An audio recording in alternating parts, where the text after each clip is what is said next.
goats would not go near the north fence line.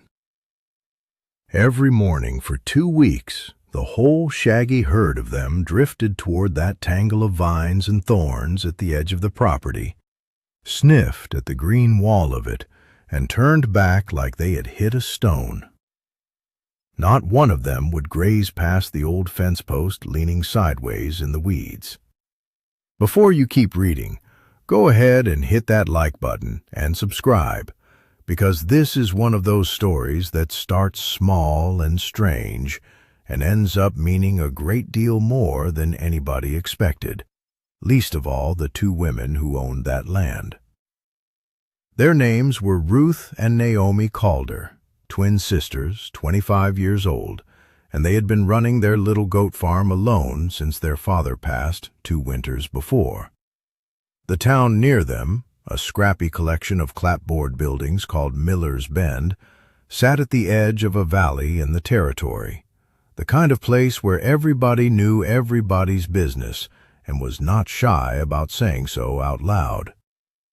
The Calder sisters had inherited 40 acres from their father, a stubborn man who had died owing more than he owned, and most of that 40 acres was choked in a vine the old folks called Kudzu, though nobody quite remembered how it had gotten there or why it had spread the way it had, swallowing fence posts and old sheds and even a stand of dead trees near the northern boundary, until the whole thing looked like a green wave frozen mid-crash. The town found this endlessly funny. A kudzu farm, they called it, and the joke never seemed to wear thin no matter how many times it got told over the counter at the mercantile or across the fence at church on Sunday. 2 young women, unmarried, trying to scratch a living raising goats on land nobody else wanted, land so overrun with vine that a man could lose a whole wagon in it if he was not careful. The sisters heard the laughter. They heard it in the way conversations changed when they walked into the general store, in the way certain men tipped their hats with a little too much theater, in the low chuckle of a rancher named Dobbs who ran cattle on the good bottomland 3 miles east and never missed a chance to remind anyone within earshot that he had offered to buy the Calder place for pennies an acre and been turned down flat. "You'll be back," Dobbs told Ruth once, outside the church, his voice pitched just loud enough to carry. "That land's not good for nothing but snakes and vine. Your daddy knew it too, which is why he never touched that north end in all the years he had it." Ruth had not answered him. She had simply nodded, the way she nodded at most things, Dobbs said, and walked on toward the wagon where Naomi was waiting with the reins already in hand. The sisters were not much for arguing in public.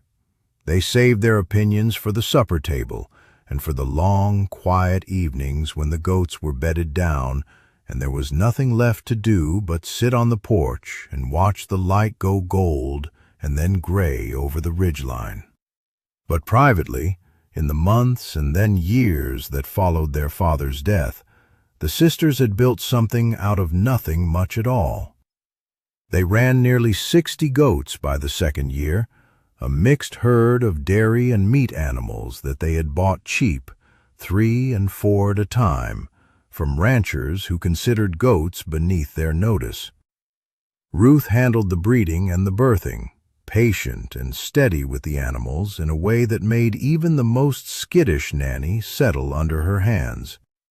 Naomi did the trading, riding into town twice a month with cheese wrapped in cloth and goat hides tanned soft and supple, bartering for flour and salt and nails with a shrewdness that surprised the merchants who had expected, based on nothing but the fact of her being a young, unmarried woman, to get the better of her in every exchange. She never let them. It was a hard living. There were seasons when the well ran low, and seasons when a sickness moved through the herd and took 4 kids in a single week. And there were nights when the sisters sat across from each other at the table, saying nothing, because there was nothing comforting left to say. But they held on to the place. Neither of them ever spoke seriously of selling, not even to Dobbs, not even when his offers crept up a little each time he made them, as if he could not quite understand why two women with no husbands and no sons would choose to keep fighting a piece of land the whole valley considered cursed with vine. And so it went until the morning the goats refused the north fence. Ruth noticed it first. She had taken the herd out at dawn the way she always did, moving them in a loose, ambling group toward the northern boundary, where the grass, thin as it was, still grew better than the picked-over pasture closer to the house. But the lead nanny, a stubborn old doe named Patch, who Ruth trusted more than she trusted most people, stopped dead about 30 yards from the fence line and would not be coaxed another step. The rest of the herd bunched up behind her, bleating and shuffling, and no amount of switching or calling would move them forward. Ruth stood there a long moment, hands on her hips, studying the wall of green vine ahead of her, the collapsed fence post, the shadowed tangle beyond it, where the land dropped slightly into a shallow hollow that neither she nor Naomi had ever properly walked, not even as children, because their father had always warned them off it. Snakes, he had said, bad footing, leave it be. And they had, for 25 years, left it be. The next morning, the same thing happened, and the morning after that. By the 5th day, Ruth had stopped trying to force the issue and started watching instead. And what she watched was this. The goats would approach the edge of that hollow, ears up, noses working, and then something would pass through the whole herd at once, some current of animal instinct that Ruth could not name, and they would wheel as one and trot back toward the house without so much as a bleat of complaint. "They're not scared," Naomi said one evening when Ruth described it to her again over supper. "Scared goats bawl and bolt. These are just turning around, calm as you please, like they know something we don't." "What would goats know that we don't?" Ruth said, more tired than doubtful, because 6 days in a row was long enough to make even a practical woman start wondering. It was Naomi who finally decided to walk the hollow herself on the 7th morning, while Ruth kept the herd back at the house. She took a long stick to beat the vine aside, and a healthy respect for the copperheads that liked shaded, damp ground, and she went in on foot where the goats would not follow, pushing through kudzu that had grown thick as rope in places, leaves broad and green and strong-smelling in the early heat. It took her the better part of an hour to work her way down into the hollow, and when she finally broke through the last curtain of vine, she stopped and stood very still, because what she found there was not snakes and was not bad footing. It was trees.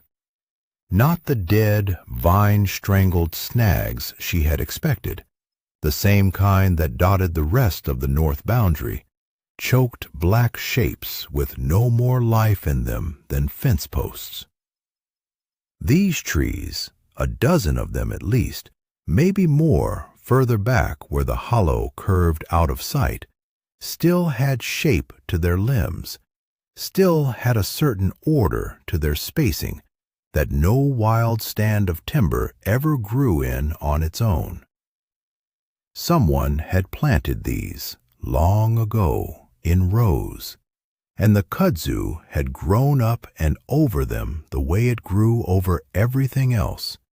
But here, in this low, sheltered hollow, where the vine had apparently not smothered quite as completely as it had elsewhere, some of the old branches still pushed green leaves up through gaps in the tangle, reaching for light. Naomi walked closer, pulling vine away from the nearest trunk with her bare hands, and found bark that was gray and cracked with age, but unmistakably alive underneath. And then, looking up, she saw them. Small, hard, green fruit, still weeks from ripeness, but fruit all the same, clustered along branches that had somehow, against the smothering odds of 25 years of neglect and vine, kept producing. It was an orchard, a forgotten, half-strangled, but living apple orchard, hidden inside the very land the whole town had laughed at for being worthless. She stood there a long time before she went back for Ruth. The two of them returned together that afternoon, this time with a hatchet and a hand scythe, and they spent the rest of the daylight hours cutting a rough path through the vine, working side by side the way they had worked everything else on that farm, without much talk, communicating in the shorthand that twins seem to develop from birth. A nod here, a pointed finger there, the occasional short sentence that carried more meaning than its length would suggest.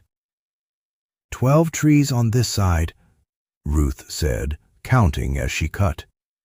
Maybe more further in. Papa never mentioned an orchard, Naomi said. Papa never went past that fence post in his life. You heard him same as I did. Leave it be. They found, over the following days, that the orchard ran deeper into the hollow than either sister had guessed. Nearly 30 trees in total once they had cleared enough vine to count properly, planted in 3 long rows that curved gently along the natural slope of the land, the kind of careful placement that spoke of real intention, real knowledge from whoever had put them there. Most of the trees were struggling, choked and shaded by decades of vine growth, throwing only a scattering of fruit or none at all. But a handful, the ones that had somehow kept enough canopy clear of the smothering vine, were heavy with small, hard green apples that would, in another 6 or 8 weeks, ripen into something worth picking. The sisters did not know what kind of apples they were. They did not know how old the trees were, or who had planted them, or why a healthy orchard would have been left to be swallowed by vine and forgotten so completely that even the man who owned the land for a quarter century never spoke a word about it. What they knew was that they had found something, and that something, in the hard, thin economy of their lives, might be worth a great deal. Word travels fast in a small place, and it was not more than a week before Dobbs heard, from one of his own ranch hands who had heard it from a boy who delivered feed, that the Calder sisters had found live apple trees buried in their worthless Kudzu land. He rode over himself to see it, unannounced, the way he did most things, and stood at the edge of the hollow with his hat pushed back on his head, looking at the cleared rows the sisters had spent a week hacking free of vine. "Well," he said, after a long silence, "I'll be." "You said the land was good for nothing but snakes," Ruth reminded him, not unkindly, because there did not seem to be much point in rubbing it in when the trees spoke plainly enough for themselves. Dobbs did not apologize. Not exactly. Men like Dobbs rarely did, but he took off his hat and turned it over once in his hands, looking at the rows of trees with an expression that had considerably more respect in it than the one he usually wore around the Calder place, and after a while he said, "You'll need somebody who knows apples if you want to make anything of this. Vine's been at these trees a long time. Half of them are probably too far gone to save." It was not quite an offer of help, but it was the closest thing to one Dobbs had ever extended, and a few days later he sent word that there was an old man living out past the Hendricks place, a retired orchardist named Whitfield, who had come west years before and kept a small holding of his own until his hands got too stiff with age to manage it properly. If anybody in the territory knew apples, Dobbs said, it was Whitfield. The sisters rode out to see him the following Sunday. He was a small, spare man, well into his 70s, with hands gnarled as old root and a way of moving that suggested he had all the time in the world and intended to use every bit of it. He listened to their description of the hollow without much comment, then insisted on riding out to see it himself, despite Naomi's gentle suggestion that the trip might be hard on him. "I've seen worse than a little vine," he said, and that was the end of the discussion. He walked the rows slowly when they arrived, running his fingers along bark, breaking off small twigs and studying the wood inside, pressing his thumbnail into the green apples still weeks from ripe and smelling the faint sap that beaded up.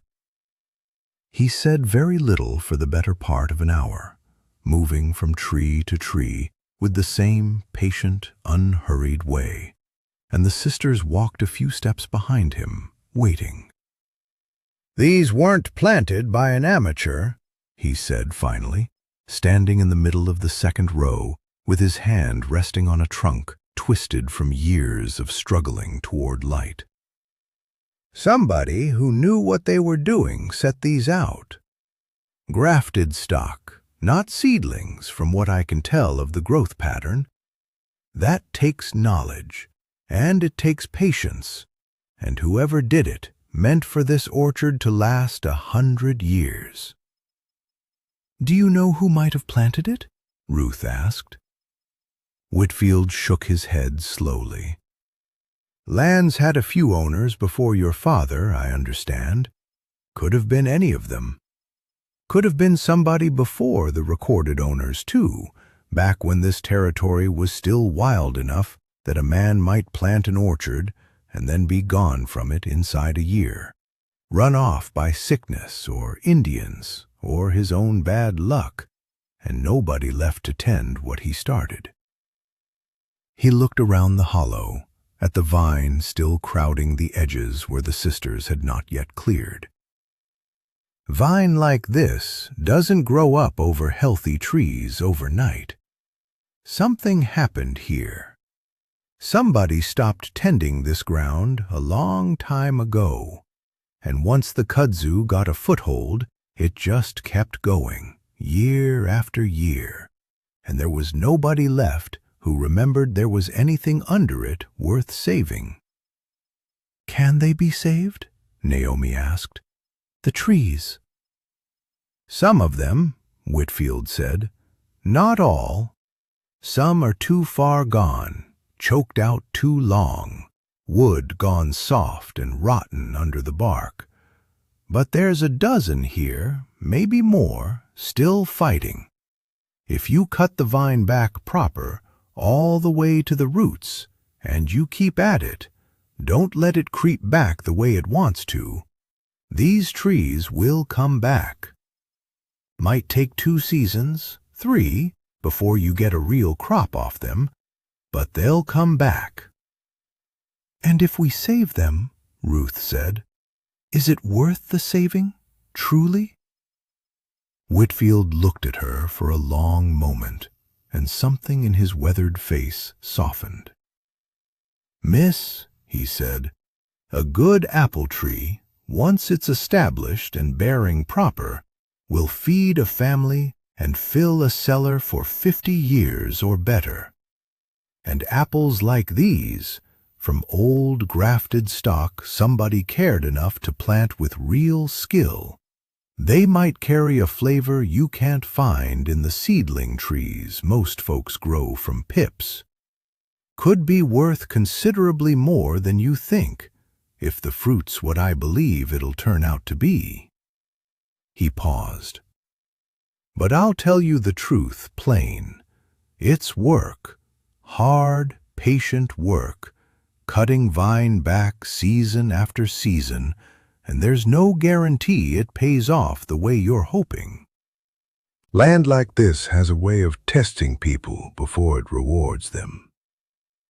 The sisters looked at each other, the wordless look they had shared their whole lives, and something passed between them that did not need saying out loud. They had already decided, in truth, the moment Naomi first pushed through that last curtain of vine and saw green fruit hanging against gray bark. They were not about to walk away from it now. So began the hardest season the Calder sisters had known since their father's death. They cut vine in every spare hour before the goats needed tending in the morning and after the evening chores were done, hacking their way deeper into the hollow, pulling the choking green rope away from trunk after trunk, exposing roots that had not seen open air in decades. Whitfield came by every week or so, slower each visit as his joints protested the ride, but faithful, walking the rows with the sisters and showing them where to prune dead wood, how to tell a limb worth saving from one too far gone, how to build a low brush barrier that would slow the kudzu's creep back toward the trees they had cleared. It was not easy, and it was not fast. There were mornings the sisters woke with hands blistered and backs aching so badly that neither of them could straighten fully until the coffee had gone down and the goats had been milked, and some rhythm of ordinary work had loosened the soreness out of them. There were setbacks, too. A late frost in the second spring took the blossoms off nearly a third of the trees they had managed to save, and Ruth had stood in the orchard that morning looking at blackened petals scattered across the cleared ground, and felt, for the first time since they started, something close to despair. "Maybe Dobbs was right after all," she said that night, not looking at Naomi, staring instead into the fire. "Maybe this land really isn't good for anything but heartbreak." Naomi did not answer right away. When she did, her voice was steady in a way that Ruth needed more than she would have admitted.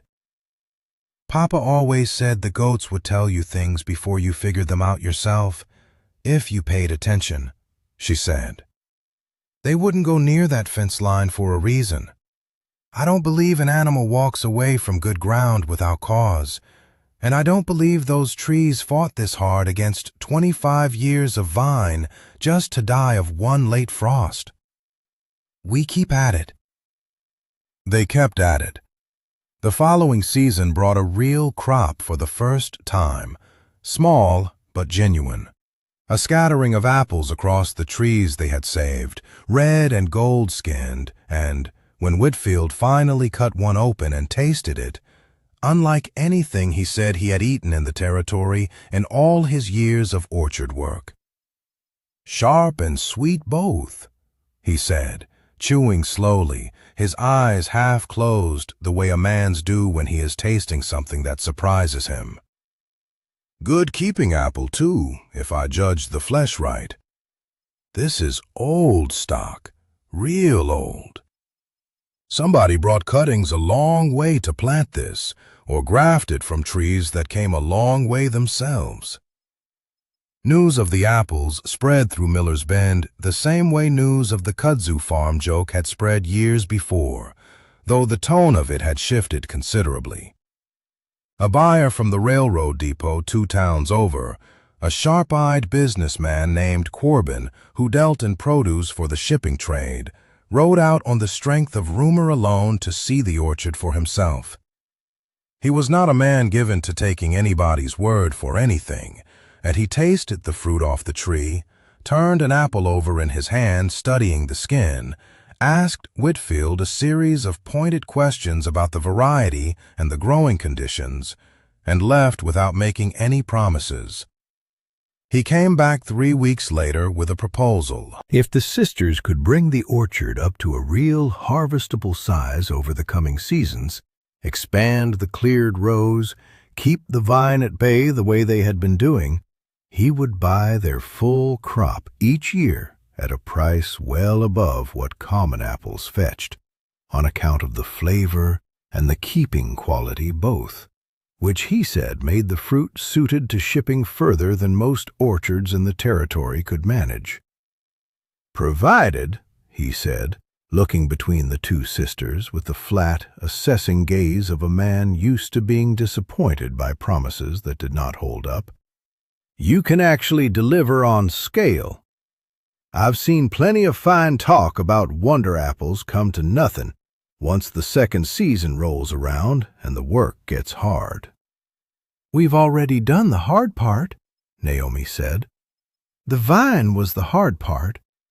Growing trees that are already alive is easy by comparison. Corbin studied her a moment, something almost like a smile pulling at the corner of his mouth, and put out his hand to shake on the arrangement. The town's attitude shifted slowly after that, the way opinions in a small place tend to shift, not with any grand reversal, but in small increments, a nod here, a different tone of voice there.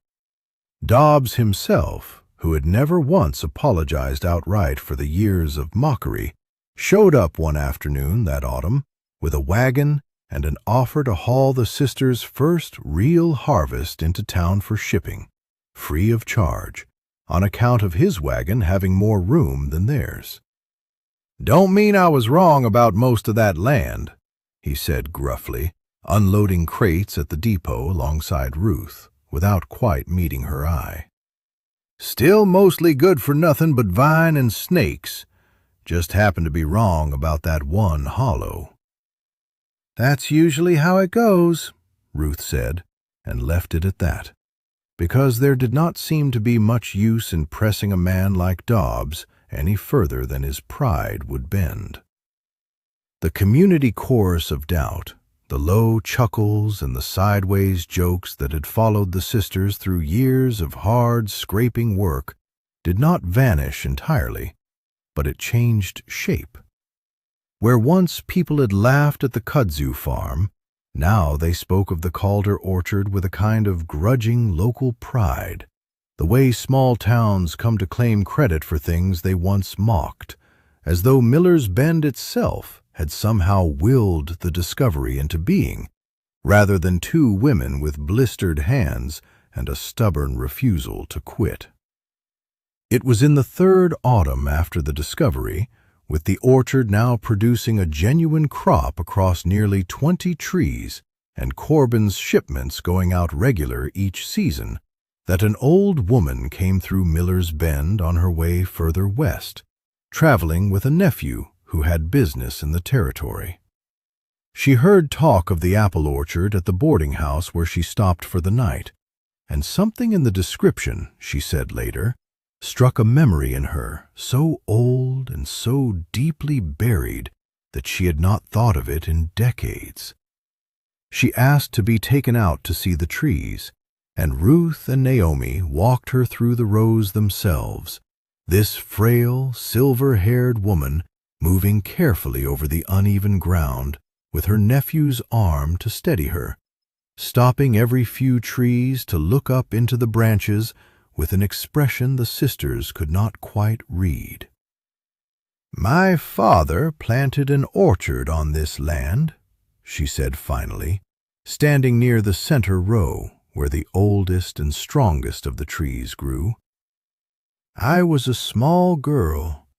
We came out here when the territory was still wild as anything, and he had it in his head to build an orchard from grafted stock he'd carried the whole way from back east, wrapped in wet burlap the entire journey to keep it from drying out. He was so proud of these trees, talked about them like they were his children. "What happened?" Naomi asked gently, though something in the old woman's face already suggested the answer would not be a happy one. "Sickness took him the second winter," the woman said. "Took my mother not long after. I was sent back east to family, too young to manage a farm on my own. And I never came west again until now, this trip, an old woman with more years behind her than ahead. I always wondered what became of this place. I never imagined the trees would still be alive." She reached out and laid her hand flat against the bark of the nearest trunk, and stood there a long moment without speaking. And the sisters, sensing something private in the gesture, stepped back and let her have it. "He'd be glad," she said finally, her voice thick. "He'd be glad somebody found them. Glad somebody thought them worth saving." She did not stay long in Miller's Bend after that, but before she left, she pressed a small folded paper into Ruth's hand, a rough hand-drawn record her father had apparently kept of the varieties he had planted and where he had gotten the grafting stock, carried with her all these years, more out of sentiment than any practical use, she said, until now, when it finally had somewhere to belong again. Whitfield passed the following winter, quietly, in his sleep, the way the sisters supposed a man who had spent his whole life among orchards and their slow, patient seasons might have wished to go. They buried him with a small gathering from town in attendance, more people than either sister expected, a testament, Naomi said afterward, to how many folks in Miller's Bend that old man had quietly helped over the years without ever making much noise about it. The sisters kept working the orchard in the years that followed the way he had taught them, cutting vine back before it could creep in again, pruning careful and patient, tasting the first apples of each new season the way he used to, checking the flesh, checking the sweetness. And if either of them ever passed a tree and thought of his slow, unhurried walk between the rows, they did not say so out loud, though the thought was there all the same. By the 5th year, the Calder orchard had become something close to the pride of Miller's Bend. 30-some trees in full bearing, the goats grazing contentedly in the cleared pasture around the edges of it, now that the vine no longer crowded close enough to trouble them. And Corbin's shipping arrangement had grown into a standing partnership that kept the sisters in a kind of modest security their father, for all his hard work, had never managed to provide them.